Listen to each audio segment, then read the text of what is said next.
Hi there everyone. Okay, so just come off the range and back into the office and just going to talk you through very quickly um, some ways of actually creating more distance. Some of the things we look at when we're fitting equipment and sort of things that you can do that can affect it. So the first thing we're looking at here, I'm just tapping on the screen. You can see the club head speed there circled in red, around about 104 miles per hour there with this particular player, so a fast swing in this case, but it's all relative to you. If you can create more club head speed, it stands to reason you can actually create more ball speed and make the ball go a little bit further. So how can you create more club head speed? So things we'll pay attention to with regards to equipment would be length of club. So how long is the club? The longer the longer the club is, then potentially you can create more speed because it's traveling on a wider arc. It's traveling further. You can build up more speed. But what we do find is if you go too long, then your technique becomes compromised and actually you end up slowing down because you're not comfortable with the golf club. So optimizing length. So often you'll find that people can swing their 3-wood or maybe not the 3-wood, but certainly a shorter driver perhaps.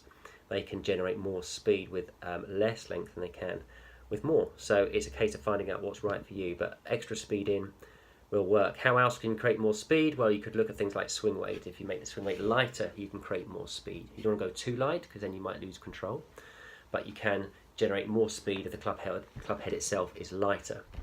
So that's another way of doing it. Need to pay attention to that area.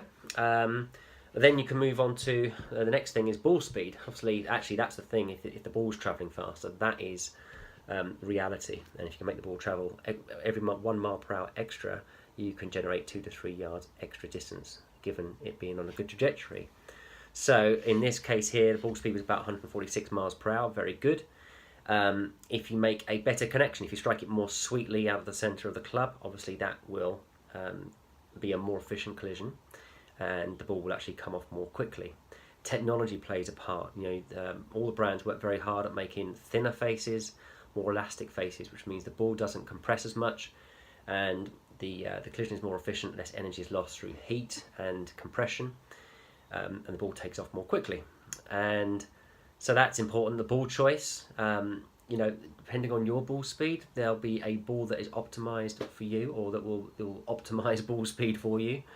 But speed is one thing, okay? So you can actually have a ball that comes off more quickly, but actually doesn't fly in a way that's going to make it go longer. So you need to be aware of that. But that's where seek some advice on ball choice would be very, very good. So club head speed, ball speed. Now when you divide those two, you get a correlation. So if you divide ball speed by club head speed, you get a correlation with a drive. We're trying to get a correlation of about 1.5 ball speed to club head speed. So that is a measurement of how efficient the collision is. And like I say, that's affected by things like ball choice. Another thing that will actually affect a smash factor, there's a correlation with technique. If you can catch the ball a little bit more on the upswing with the driver, okay? So if I just tap on the image here for impact, you'll be able to see here the attack angle, minus 4.7. You can see the blue line there coming down into the shot, down into the ball. With a driver, that creates a little bit of a glancing blow, which is not as efficient way of striking the ball as if you could catch it a little bit more on the upswing. So an ascending blow as such, and that tends to mean the club head is moving in the same direction as the golf ball.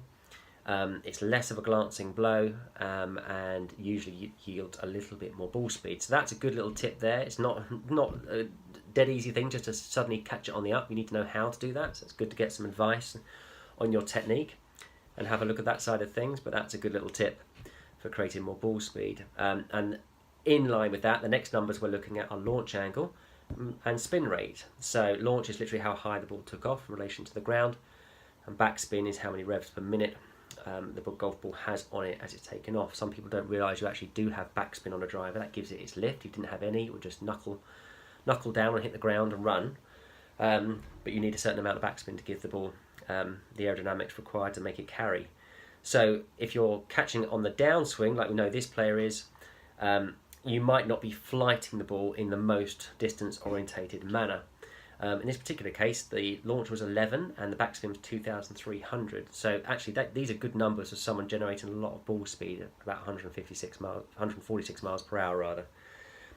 But having said that, when we look at the carry and the total distance there, you can see carry's 230, total's 263. So 33 yards of run more or less, And that would indicate to me that actually this ball was perhaps flighted a little bit low if you're trying to optimize total distance in terms of carry and total and the run as well. Looking for about 25 yards of run would indicate that you flighted the ball in a really good way in order to maximize carry and get total amount of or the best amount of roll as well. So in this case, the launch angle maybe could have been up a little bit more, another degree or so, and the backspin maybe up a couple of hundred revs would have given a little bit more flight, a little bit more hang time, and it still would have come out of the sky, you know, on a nice trajectory, as in not too steep, but not too flat either. Okay, so you're optimizing both carry and roll. So flight of ball, ball speed, and club head speed. They're the three things that we've just gone through that can help you create more distance. Obviously, technology that the brands are creating is also a factor, but it's not the only factor. So when you read the marketing, you know, actually finding a driver that you can optimize in terms of speed in, technique, and flight is probably more important, more of a factor than the measurements in terms of ball speed of the club face. That can be affected by the improvements in club head design. But it's all a factor, it all goes into the pot, but hopefully that's given you a little bit of information which can help you generate a few more yards in your drives. So good luck with it, and need any help, just give us a call.